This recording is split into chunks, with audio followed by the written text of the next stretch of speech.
Salut les fans de tech, j'espère que vous allez bien en ces temps un petit peu difficiles. Aujourd'hui, après 3 semaines d'utilisation, je vais vous faire un retour sur mon purificateur d'air que j'ai déballé avec vous il y a 3 semaines. Je vais vous mettre le lien en bas pour que vous puissiez accéder au déballage si vous le souhaitez.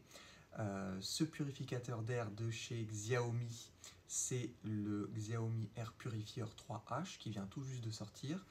Et donc, ça fait 3 semaines que je l'utilise et je vais pouvoir vous faire un retour.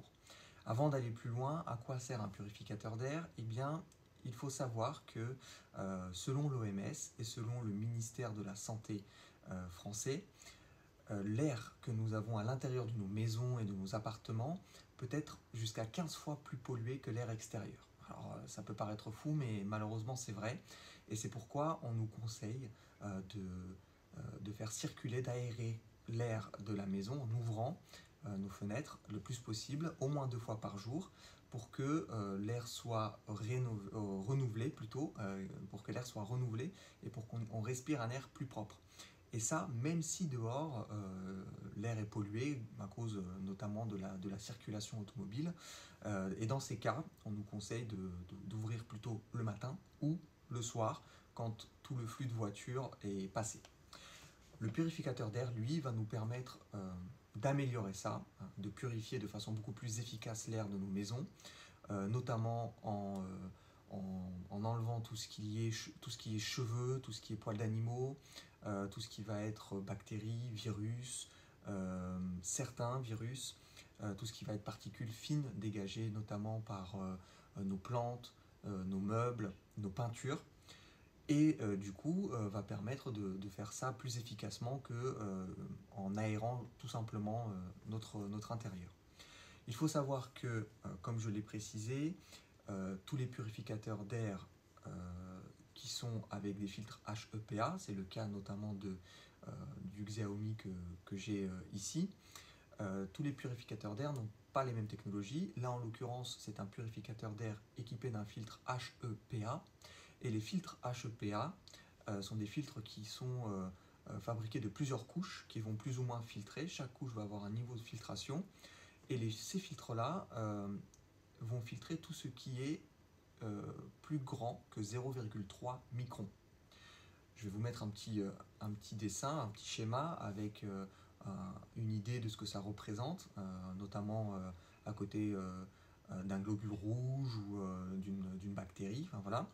Et il faut savoir que le Covid-19, puisque en ce moment c'est le sujet principal partout, le Covid-19 fait moins de 0,3 microns et donc ne sera pas filtré, ne sera pas éliminé grâce à ce type de purificateur d'air. D'autres purificateurs d'air avec des technologies plus poussées vont pouvoir le faire, bien évidemment, mais là on parle de purificateurs d'air qui dépassent en général les 1000 € de budget, ce qui n'est pas du tout le cas ici avec le purificateur de chez Xiaomi qui, je vous le rappelle, coûte moins de 200 €. Donc, le filtre HEPA va avoir 3 niveaux de filtration, comme je vous l'ai dit. Le premier niveau de filtration, je vous mets une petite image pour vous illustrer ça. Le premier niveau de filtration va pouvoir éliminer tout ce qui est poussière, tout ce qui est particules de papier, de bois, tout ce qui est flocules, c'est tout ce qui est dégagé par les végétaux que nous avons chez nous, donc les fibres végétales, et tout ce qui est cheveux, donc cheveux humains ou poils d'animaux. Le deuxième filtre, donc le deuxième niveau de filtration, va permettre quant à lui d'enlever le pollen, les squasmes d'animaux, des poussières plus fines, des bactéries, de la fumée de cigarette et certains virus, comme je l'ai précisé juste avant, tous les virus qui vont faire plus de 0,3 microns, donc pas le Covid-19. Le troisième filtre, donc la troisième partie du filtre HEPA, le troisième niveau de filtration, quant à lui, va éliminer tout ce qui est mauvaise odeur, tout ce qui est formaldéhyde, donc ça c'est ce qu'il y a dans nos peintures notamment, et tout ce qui est composé organique volatile, donc tout ce qui va être particules très fines, imperceptibles, invisibles, et bien le purificateur d'air va pouvoir les détecter et les éliminer grâce à son filtre HEPA. Donc c'est un très bon produit, mais attention, si vous souhaitez l'acheter dans le cadre de l'épidémie actuelle, il vous sera d'aucune utilité. C'est important de le savoir. Donc, on va commencer par les avantages. Alors, le premier avantage, on ne va pas se le cacher, c'est le prix. Le purificateur d'air de chez Xiaomi coûte 200 euros, d'ailleurs moins de 200 euros. Moi, je l'ai payé 148,98, donc 150 euros. Il était en promotion et normalement, il est à 199,99 chez Xiaomi sur le store officiel. On le trouve très souvent moins cher chez Amazon, Banggood et compagnie, donc c'est un très très bon prix. Deuxième avantage, qui n'est pas des moindres, c'est sa taille. Il ne prend vraiment pas beaucoup de place dans un intérieur. On l'oublie très très vite, il est très discret et surtout il est assez joli, donc même quand on a l'œil qui se pose dessus, eh bien c'est assez agréable à regarder. Autre avantage, c'est sa capacité à filtrer l'air. Il arrive à filtrer 380 m3 d'air par heure, ce qui représente à peu près une surface de 42 mètres carrés, il me semble. Je vous mets une petite image, donc ce qui est vraiment pas mal. Notre salon fait dans les 40 mètres carrés, donc c'est parfait. Et on peut bien sûr le bouger de pièce, le mettre dans une chambre par exemple pour la nuit, ça ne gêne absolument pas. Autre plus, c'est qu'il a un écran tactile OLED qu'on peut désactiver si on le veut, mais c'est un des rares purificateurs d'air à ce niveau de prix, dans cette gamme de prix, qui propose un écran tactile OLED. Donc ça, c'est pas mal. Ensuite, il y a plusieurs modes de fonctionnement. Il y a un mode de fonctionnement personnalisé, donc on peut régler selon notre envie. Il y a un mode nuit, quand on dort, pour qu'il soit le plus silencieux possible, en assurant un minimum de filtration. Il y a un mode automatique, qui va réguler la puissance de l'appareil suivant la pollution intérieure. Et ensuite, il y a 3 modes manuels, un faible, un moyen et un fort. Qu'est-ce qu'on a d'autre? Nous avons effectivement le bruit. Ça a été quelque chose d'évoqué en commentaire dans ma précédente vidéo de déballage. Il est très silencieux en mode faible, donc très très silencieux. Mon chien ne l'entend même pas, il fait sa sieste à côté, il ne s'aperçoit même pas que ça tourne. Je crois que ça fait 32 décibels au niveau du bruit. Et donc c'est vraiment exemplaire en termes de sonorisation. On ne l'entend pas, et ça uniquement en mode faible, donc le plus faible de tous les modes, des 3 modes, donc faible, moyen, fort. En faible, il est vraiment très silencieux, on ne l'entend pas. Ce n'est pas le cas avec les 2 autres modes. Ensuite, qu'est-ce qu'il y a d'autre? Eh bien, j'ai fait une petite liste ici. Oui, en façade, vous avez le petit écran LED qui est vraiment, enfin LCD pardon, qui est très sympa parce que premièrement, il va avoir 3 couleurs, vert, orange et rouge, et donc il va s'allumer dans une des 3 couleurs selon la qualité de l'air. Si la qualité d'air est bonne, eh bien ce sera allumé en vert, si elle est moyenne en orange, et si elle est mauvaise en rouge. Donc tout de suite, dès qu'on regarde, dès qu'on pose son œil sur cet écran, on sait si la qualité de notre air intérieur est bonne ou mauvaise. En plus des couleurs, il va y avoir un score qui va aller de 0 à plus de 750 il me semble, ça peut monter jusqu'à 900 et quelques je crois. Le maximum qu'on ait obtenu c'est 600 dans un certain cas de figure, je vais l'évoquer par la suite. Mais il y a un score qui nous permet de savoir en plus de la couleur si la qualité est bonne ou pas de l'air. Quoi d'autre? On a un capteur laser à l'arrière du purificateur d'air, et ce capteur laser va permettre de détecter toutes les plus fines particules qu'il puisse y avoir dans l'air, et du coup dès que ce capteur va les détecter, il va enclencher la purification selon la concentration plus ou moins forte pour les éliminer de façon efficace. Il y a en plus de ça un capteur de température qui est un vrai plus, on connaît la température de la pièce, ainsi qu'un capteur d'humidité. Voilà, qu'est-ce qu'il y a d'autre? Oui, nous on a remarqué que en mode auto, il restait très silencieux, et dès qu'on se met à cuisiner, souvent de la friture avec de l'huile ou du beurre, le purificateur d'air se met en mode très fort, donc en mode maximal, immédiatement, pratiquement, ouais, c'est vrai que c'est pratiquement immédiat. Il se met à des valeurs de 500, 600 en termes de score et devient rouge tout de suite pour nous informer que l'air est mauvais et se met donc en route. En quelques minutes, moins de 5 minutes, l'air repasse en bonne qualité, repasse au vert et on obtient un score de 10, de 600 à 10 en moins de 5 minutes. Par contre, ça souffle très très fort, mais voilà, ça ne dure pas longtemps et pour ce coup-là, il est vraiment très très efficace. Autre chose, il est compatible avec les assistants vocaux, que ce soit Google Assistant ou Alexa en français, donc c'est vraiment bien. On peut demander à l'assistant vocal de l'éteindre, de l'allumer. On peut également demander à l'assistant vocal de créer un programme sur le purificateur d'air. Alors un programme dans le sens où on va lui dire si je rentre à la maison, je veux que tu allumes le purificateur d'air, ou alors je veux que tu l'allumes au coucher du soleil ou à telle heure. Enfin voilà. Donc on peut le programmer et c'est vachement bien parce que du coup on peut vraiment faire en sorte qu'il fonctionne selon notre besoin et nos envies. Autre chose, c'est qu'il y a l'application Xiaomi Home qui nous permet de piloter donc ce purificateur d'air via notre smartphone, ce qui est super bien parce que du coup, comme je ne l'ai pas dit au début, j'en profite maintenant, il est connecté, donc il se connecte en Wi-Fi et non pas en Bluetooth, ce qui permet même de le piloter en dehors de la maison. Donc on peut vérifier s'il est allumé, éteint, l'allumer si on n'est pas là pour purifier l'air avant de rentrer. Voilà. On peut également partager le pilotage avec un autre membre de la famille. Donc il n'a plus qu'à installer l'application Xiaomi Home sur son téléphone. On met en place le partage et du coup il va pouvoir faire la même chose que nous depuis son téléphone. Autre chose qui est intéressante, on peut mettre en place un contrôle parental parce que, encore une fois, c'est un écran qui est tactile. Et moi, j'ai un enfant de 4 ans, donc il s'amuse, au début en tout cas, il s'amusait à appuyer à tout va sur les boutons, sur le bouton, parce qu'en fait, il n'y en a qu'un seul, mais il mettait des minutes, voire parfois plusieurs dizaines de minutes à s'amuser sur l'écran tactile. Du coup, il l'allumait, il l'éteignait, il l'allumait en fort, en moyen, il mettait le mode nuit, enfin voilà. Donc le contrôle parental va vous permettre de pallier ça.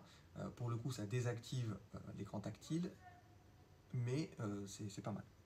Autre chose, l'application nous permet de connaître l'état du filtre HEPA. Donc il va nous dire si le filtre est utilisé à 20, 30, 40, 50% et dans combien de jours il va falloir le remplacer. Ça c'est super bien. Et enfin, il est compatible avec les autres filtres de chez Xiaomi. Xiaomi nous propose 2 filtres supplémentaires qui sont optionnels et qui sont vendus de façon autonome. On a un filtre spécial pour tout ce qui est particules très fines dégagées notamment par nos peintures à la maison et un autre filtre spécial antibactérien. Donc ça c'est super bien, c'est un vrai plus. Du coup on a 3 types de filtres, un qui est vraiment général, global, un qui est anti-particules très fines et un troisième qui est antibactérien. Voilà, maintenant on va s'attaquer aux points négatifs, parce qu'il y en a quand même quelques-uns. Le point négatif, c'est que dès qu'on l'a allumé à la maison, on l'a mis en mode automatique pour voir un petit peu ce que ça donne, et il s'avère qu'à part quand on cuisine, il est tout le temps allumé en mode minimum en fait. Il est tout le temps au vert, tout le temps à moins de 10 en valeur de qualité d'air, donc un score très très bas. Et du coup, on se dit, est-ce que c'est parce que vraiment c'est pas pollué à la maison ou est-ce que le capteur ne fonctionne pas bien? Du coup, ce que j'ai fait, c'est que moi j'ai un autre capteur de qualité d'air à la maison de chez Eve. Lui ne fait que du coup mesurer la qualité de l'air ainsi que la température et l'humidité, mais c'est juste un capteur. Et il s'avère que globalement, même si ce n'est pas les mêmes mesures dans le sens où c'est pas la même graduation qui est utilisée sur le purificateur d'air et sur mon capteur de chez Eve. Ils sont plutôt d'accord, sauf la nuit où je sais pas pourquoi sur Eve ma qualité d'air est vraiment très mauvaise la nuit, je ne sais pas pourquoi, mais ça je ne peux pas le vérifier sur le purificateur d'air puisque un des autres inconvénients c'est que malheureusement il n'y a pas d'historique. On ne peut pas retrouver l'historique de la qualité de l'air d'il y a quelques minutes, quelques heures, la veille, l'avant-veille. C'est impossible. Et ça, c'est vraiment dommage, puisque du coup, on ne peut pas suivre l'évolution, on ne peut pas suivre vraiment l'efficacité du produit, puisque on a la donnée qu'à un instant précis, à l'instant T. Chose qu'avec du coup mon autre capteur, le capteur de chez Eve, je l'ai, hein, j'ai la qualité, un historique de la qualité de mon air, de la température et de l'humidité chez moi sur une période de 30 jours, voire plus, et ça c'est vraiment dommage. Pour les mauvaises odeurs, ma femme n'est pas vraiment d'accord avec moi, elle trouve que ça fait vraiment le job quand on fait la cuisine notamment, ça élimine très vite les odeurs de cuisine à la maison. En revanche, moi je sais pas, je vois pas vraiment de différence, peut-être que j'ai le nez un peu moins sensible, je sais pas. En tout cas, pour les mauvaises odeurs, ça fait pas moins bien que d'habitude, mais en tout cas, moi je ressens pas de mieux, mais ma femme oui. Et elle, qui du coup a peut-être un petit peu le nez plus sensible que moi, me dit qu'il y a un vrai plus, donc peut-être que c'est pas vraiment un point négatif. Qu'est-ce qu'il y a d'autre? Oui, il n'y a pas de reprise en cas de coupure de courant. Bon, malheureusement, ça m'est arrivé là pendant les 30 jours. On a eu une coupure de courant en pleine nuit, on s'en était pas aperçu. Et parce que tout simplement, le matin, tout s'était rallumé à la maison, puisque tous nos appareils pratiquement sont programmés ou alors ont la fonctionnalité de remise en route automatique suite à une coupure de courant. Là, le purificateur d'air ne l'a pas. Donc, s'il y a une coupure de courant, eh bien tout simplement il va falloir le rallumer, y penser en tout cas, et c'est ce que j'ai dû faire en fait. Je me suis pas aperçu tout de suite qu'il s'était pas mis en route, et d'ailleurs c'est ce qui m'a mis la puce à l'oreille, comme quoi il y a eu une coupure de courant, puisque je me suis dit tiens c'est bizarre, il est complètement éteint alors que j'y ai pas touché, et après m'être renseigné, effectivement il y a eu une coupure de courant dans la nuit. Donc c'est dommage, ils auraient dû mettre ça en place. Il n'y a pas de détecteur de chute non plus. Alors, c'est pas un gros point négatif, mais quand on a des enfants ou des animaux de compagnie, ça peut être un vrai plus. C'est-à-dire que si mon fils ou mon chien, je sais pas, un des deux, le fait tomber par terre, il va continuer de fonctionner de façon normale, et ça peut peut-être être dangereux qu'un appareil qui est prévu pour fonctionner de façon verticale, pardon, se retrouve de façon horizontale pour le coup, je sais pas. Donc je pense qu'ils auraient dû mettre ça en place, ça aurait été un vrai avantage, un vrai plus. Ensuite, autre chose, les trous dans la grille d'aération du dessus. C'est bien, elle est très grande, donc elle laisse passer, je pense, beaucoup d'air, et c'est ce qui permet par rapport au modèle d'avant de chez Xiaomi d'améliorer la quantité d'air purifié et la surface que ça peut prendre en charge, donc 42 mètres carrés. Donc ils ont augmenté cette grille d'aération, et du coup ça permet d'être plus efficace. Seulement les trous sont beaucoup trop grands, et du coup on peut faire passer n'importe quoi. Mon fils pour le coup, je l'ai pris en flagrant délit, essaye de faire passer des petits jouets, des petits Lego, des choses comme ça dans cette grille. Tout ne passe pas bien évidemment, mais s'il le voulait, il pourrait faire passer de toutes petites pièces à l'intérieur, ce qui pourrait éventuellement endommager l'appareil. Et je pense qu'ils auraient dû mettre un filtre en dessous de la grille ou quelque chose pour rattraper ce qu'on fait tomber dedans, pour pas abîmer en dessous la partie aération. Voilà. Ensuite, dernier point négatif qui ne me concerne que moi, très très personnel, c'est que c'est compatible avec les assistants Google ou Alexa, mais ce n'est pas compatible avec HomeKit. HomeKit, c'est pour le coup l'écosystème Apple. Donc moi qui ai un iPad, un iPhone, un ordinateur Apple, donc un Mac, et un HomePod, et ben, je peux pas piloter, je peux pas les piloter, enfin je peux pas les utiliser plutôt pour piloter ce purificateur d'air, ni pour avoir les informations, ni pour l'éteindre, ni pour consulter l'état, rien. Je suis obligé de passer soit par mon Google Home que j'ai, soit je suis obligé de passer par l'application Xiaomi Home sur mon smartphone. Ça marche, hein, ça marche très bien, mais pour le coup, voilà, il n'y a rien qui puisse être intégré directement sans devoir installer quelque chose à côté. Donc ça c'est dommage, mais ce ne sera pas du tout un point négatif pour tous ceux qui n'utilisent pas les produits Apple, Et quand bien même, il y a des gens qui utilisent les produits Apple, mais qui n'utilisent pas du tout HomeKit, et donc qui n'utilisent pas Siri et compagnie. Donc voilà. Je conseille donc cet achat. Hein. Quand on pèse les pour et les contre, il y a beaucoup plus d'avantages que d'inconvénients.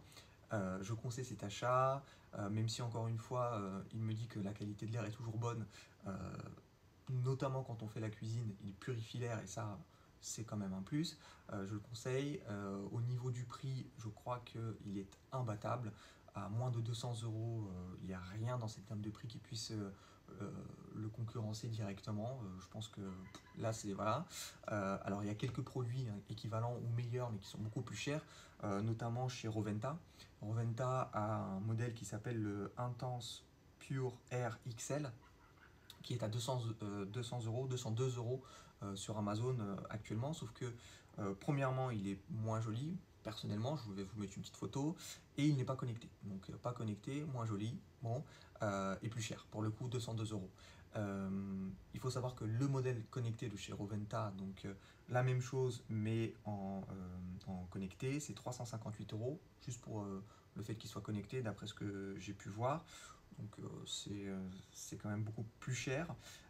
Chez DeLonghi, il y a le AC230 qui est à 299 euros chez Darty en ce moment.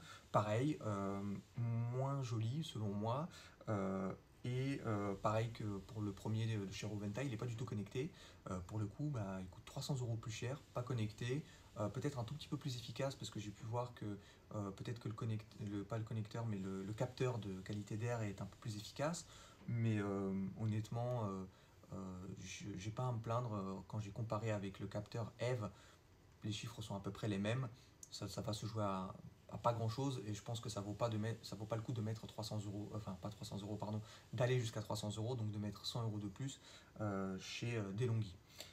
Et enfin, alors il y a un modèle qui est assez design, on va dire, qui fait mieux que ce purificateur d'air parce qu'il rajoute également de la ventilation avec oscillation, donc il fait ventilateur, mais qui est beaucoup plus cher chez Dyson. Donc c'est le Dyson Pure Cool Link TP et il est à 429 euros chez Villatech, donc sur internet.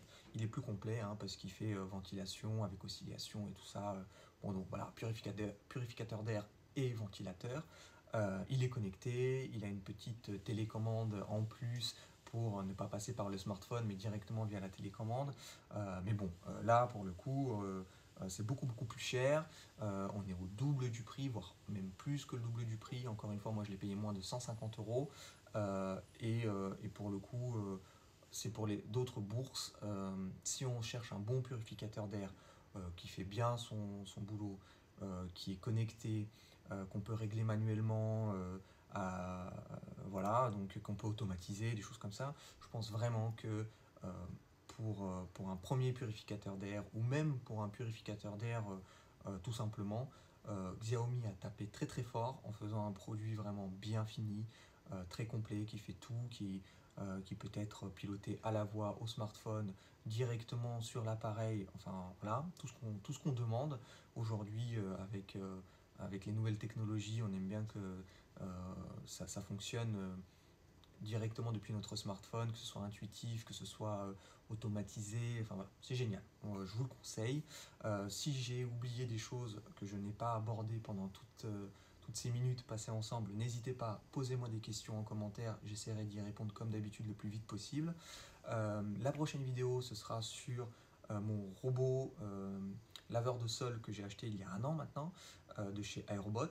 Donc je vais vous faire mon retour après un an d'utilisation, ce sera la prochaine vidéo, d'ici normalement 2 ou 3 jours, et j'ai Siri qui s'est allumé, d'ici 2 à 3 jours. Donc voilà, je vous dis à très bientôt pour la prochaine vidéo, et d'ici là, portez-vous bien. Salut!